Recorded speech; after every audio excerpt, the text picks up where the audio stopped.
आज बात करेंगे हम जियो फाइनेंशियल के बारे में। इस स्टॉक को हम समझें कैसे, इसके बिजनेस को बिना जाने हम कैसे कुछ भी एज्यूम कर सकते हैं, ऐसा सबका मानना है। और इन्वेस्टमेंट डिसीजन कैसे लें, ये भी बड़ी बात है। देखो कंपनी का ना 16 अक्टूबर को एक रिजल्ट आने वाला है, तो अब इस रिजल्ट में हो सकता है कंपनी कुछ नई अनाउंसमेंट कर दे। लेकिन मेरा ऐसा मानना है, देखो ऐसा मेरा मानना है कि कंपनी साल के एंड तक जब अपनी रिजल्ट अनाउंस करेगी ना, तब तक कुछ ना कुछ छोटा मोटा रोड मैप ज़रूर लेकर आएगी, चाहे वो छोटा ही क्यों ना हो। अब और लोगों की तरह कंपनी के बारे में ज़्यादा कथा तो है नहीं है, थोड़ी बहुत कथा है, वो मैं भी आपको सुना दूंगी। लेकिन समझने की चीज़ ये है कि ये कंपनी किसको बिलोंग करती है। ये कंपनी रिलायंस को बिलोंग करती है और उसका पार्ट है, ये आपको समझना है। इंडियन मार्केट में अगर आपको बिजनेस करना है तो आपको साइकोलॉजी को समझना पड़ेगा। इस वीडियो को पूरा देख लेना। हो सकता है इस वीडियो में आपको ज़्यादा फैक्ट एंड फिगर्स नहीं मिलेंगे, लेकिन इसमें मैं काफ़ी सारे अपनी लाइफ के एक्सपीरियंस भी शेयर करूंगी आपके साथ। और इस वीडियो को देखने के बाद है ना, आपको फैक्ट एक जो एनालिसिस करने की जो स्किल है ना, वो ज़रूर डेवलप हो जाएगी। तो अब ध्यान से सुनना जो मैं आपको बताने वाली हूँ और उसको प्लीज़ कनेक्ट करने की कोशिश करना। अब देखो ह्यूमन साइकोलॉजी को समझना क्यों ज़रूरी है, मैं आपको इसलिए बोल रही हूँ क्योंकि अंबानी जी जो हैं वो एक बिजनेसमैन है, बनिया बुद्धि है, मैं भी ए बनिया हूँ। विजय केडिया सर की तरह कोई बड़े इन्वेस्टर नहीं है कि उन्होंने किसी नए स्टॉक में इन्वेस्टमेंट कर दिया और स्टॉक ने दौड़ लगा दी। वो बिजनेसमैन है अंबानी जी, और इसका मतलब ये नहीं है कि कोई नई चीज़ वो लेकर आए हैं तो स्टॉक अब 4 गुना 5 गुना फटाफट से हो जाएगा। बुद्धि है, ये आपको नहीं भूलना है। जियो की जब सिम आई थी ना, तो लोगों ने लाइन में कड़ी धूप में खड़े होकर उस सिम को लिया था।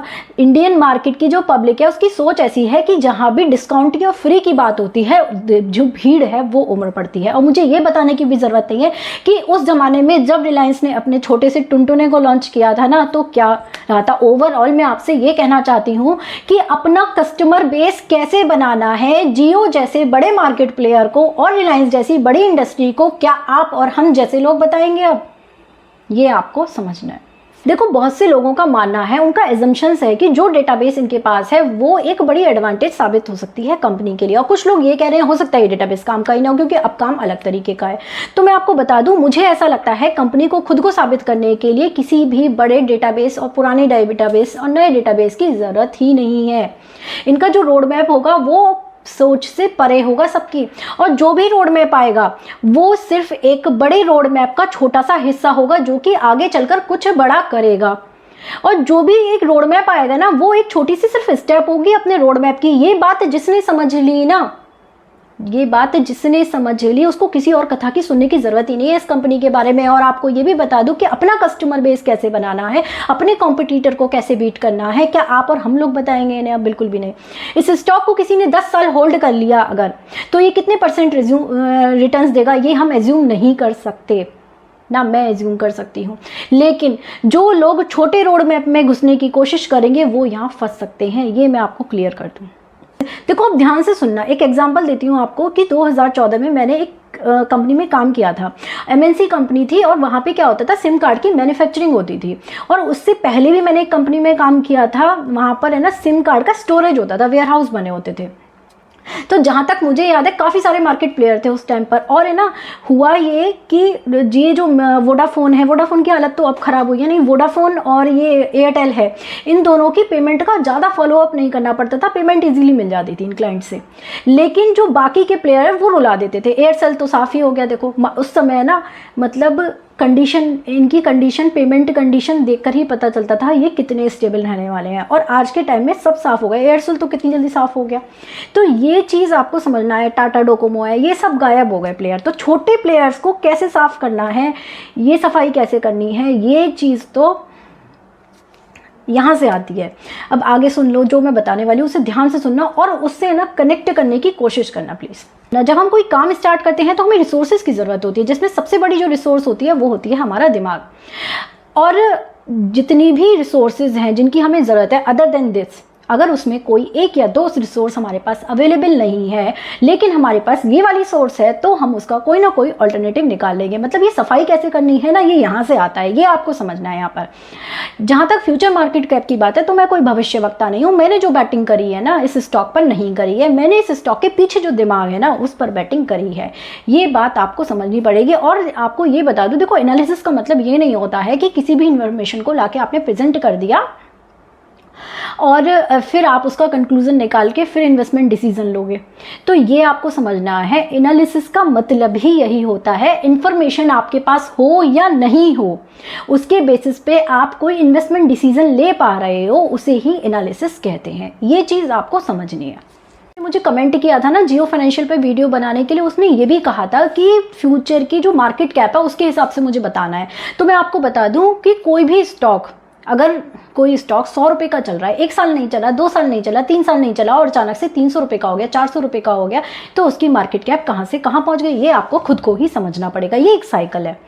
अगर आप अदानी पावर को ले लो एग्जाम्पल, अदानी पावर मैंने 101 रुपये में खरीदा था आसपास, और 1 से 1.5 साल के अंदर जो है ये 400 रुपये हो गया, 400 रुपये के आसपास मैंने एग्जिट भी कर लिया था इस स्टॉक में। तो मार्केट कैप कहाँ से कहाँ पहुँच गई इतने कम वक्त में, ये चीज़ आपको खुद को ही समझनी पड़ेगी। अगर इन्वेस्टमेंट लॉन्ग टर्म के लिए आप करते हो तो ये आप चीज़ समझ सकते हो अपने आप। दूसरी बात आप बताऊं आपको, G20 की समिट हुई है ना, उससे पहले एक महीने पहले की बात ही है। तो ये स्टॉक है ना अदानी पावर जो है 263 का लेवल इस स्टॉक ने दिखाया था, और काफ़ी बैड न्यूज़ भी आई थी कंपनी के बारे में, चल रही हैं ठीक है, लेकिन फिर भी मैंने इस स्टॉक में बाइंग करी है दोबारा से। अब दोबारा से पोजीशन बनाई है 263 रुपये के आसपास, और उसका रीज़न सिर्फ यही है, सिंपल रीज़न, इन्वेस्टमेंट करनी है, बिजनेस और दिमाग, दो चीज़ को लेकर मैंने इसमें इन्वेस्टमेंट करी है। अब आपको बता दूं, कोई भी छोटी कंपनी का स्टॉक उठा के देख लो, 50 रुपये का है, 2 साल नहीं चल रहा, 3 साल नहीं चल रहा, और जब वो चल रहा है तो 300 रुपये का हो रहा है, 250 रुपये का हो रहा है, तो मार्केट कैप कहाँ से कहाँ पहुँच रही है, ये बात आपको खुद को समझनी पड़ेगी। HBL पावर को ले लो, मैंने 70 रुपये और 80 रुपये में खरीदा था, और इस स्टॉक में 200 रुपये के, मेरे ख्याल से 250 रुपये के ऊपर ही मैंने इसको सेल करके मैं निकल गई, अच्छा खासा प्रॉफिट मैंने इसमें बुक कर लिया। तो ये चीज़ आपको समझनी पड़ेगी कि मार्केट कैप कम वक्त में कैसे डबल होती है, ट्रिपल होती है, 4 गुनी भी होती है, 5 गुनी भी होती है, और हाफ भी हो जाती है। ये बात भी आपको खुद ही को समझनी पड़ेगी। ये एक साइकिल है। तो ये तो आपको खुद को ही एक, कहते हैं ना, टाइम के साथ एक्सपीरियंस आता है, तभी आप इस चीज़ का अंदाज़ा लगा सकते हो। जो छोटे वो ट्रेडिंग वाले लोग हैं ना, 1 महीने 2 महीने वाले, वो लोग इस चीज़ को नहीं समझ पाएंगे। जो लॉन्ग टर्म इन्वेस्टर है ना, वो इस चीज़ को बेहतर तरीके से समझ पाएंगे। और एक चीज़ और बता दूँ, लॉन्ग टर्म इन्वेस्टर का मतलब ये नहीं है कि आप किसी स्टॉक में 10 साल बने रहो। भाई देखो, हम बहुत बड़े इन्वेस्टर नहीं है, मैं भी छोटी मोटी इन्वेस्टर ही हूँ, ज़्यादा बड़ी नहीं हूँ, लेकिन जो है तरीका ये है कि 4-5 साल का आप व्यू बना सकते हो। क्योंकि यार प्रॉफिट बुक नहीं किया तो क्या फ़ायदा हुआ फिर, जब प्रॉफिट ही बुक नहीं आप बने हुए हो उस स्टॉक में। तो मुझे लगता है हम बहुत बड़े इन्वेस्टर नहीं है, देखिए हमें प्रॉफिट भी तो बुक करना है ना। 10 साल तक जरूरी थोड़ी है और लोगों की तरह 10 साल तक बने, समय समय पर प्रॉफिट भी बुक कर सकते हो आप। तो ये चीज़ भी आपको समझनी पड़ेगी कि आपका जो पैसा है, आपके पास कितना फंड है, ये भी उस चीज़ पर डिपेंड करता है कि आपको एग्जिट पोजीशन। ध्यान से सुनना, कॉन्सेप्ट को समझना। 2015 और 16 की बात है, मेरा जो डीमैट अकाउंट था ना, वो ये शेर खान में हुआ करता था। तो 2015 और 16 में ज़ीरोधा अपने लोएस्ट ब्रोकरेज चार्जेस लेकर आया, 15-16 की ही बात है। और जब आया और मुझे पता चला तो मैंने पूरी तरीके से जो है सारी चीज़ें स्विच कर ली अपनी ज़ीरोधा में। तो शेर खान में ना मैं फ़ोन करके परेशान हो जाती थी कि ब्रोकरेज कम कर लो, और ऑप्शन में भी इन्होंने फ्लैट 20 रुपीज़ का रखा हुआ था। तो जो लॉन्ग पोजीशन मैंने शेर खान में बना रखी थी वही रखी, और धीरे धीरे वो साफ़ करके पूरी तरीके से ज़ीरोधा में स्विच कर लिया।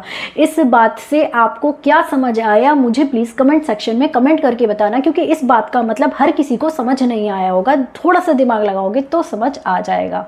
अब देखो, एक रीज़न ये भी था, ज़ीरोधा शेर खान के कंपैरिजन में काफ़ी सिंप्लीफाई था, यूज़र फ्रेंडली था, ये भी एक रीज़न था।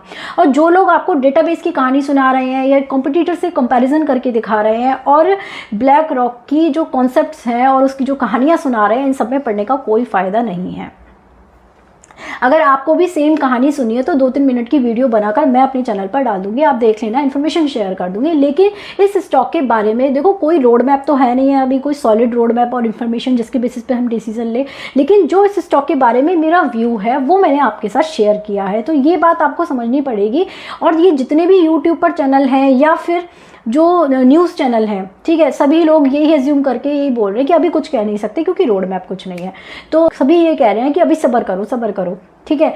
तो आपको बता दूं, हो सकता है ये लोग भी एक लोअर लेवल पर एक अच्छी बाइंग करके बैठे हों इन स्टॉक्स में, लेकिन ये आपको नहीं बताएंगे। उसका रीज़न क्यों ये है कि इन लोगों के पास कोई फैक्ट एंड फिगर्स नहीं है, और बिना फैक्ट एंड फिगर्स के आप कोई चीज़ प्रेजेंट करोगे तो आपको कोई देखना पसंद नहीं करेगा। कौन देखेगा आपकी वीडियो को फैक्ट एंड फिगर्स के बिना आप बात करोगे? तो मैंने सिर्फ आपको सच्चाई दिखाई है इस स्टॉक के बारे में कि इसके बारे में हमको कैसे एनालिसिस करनी है।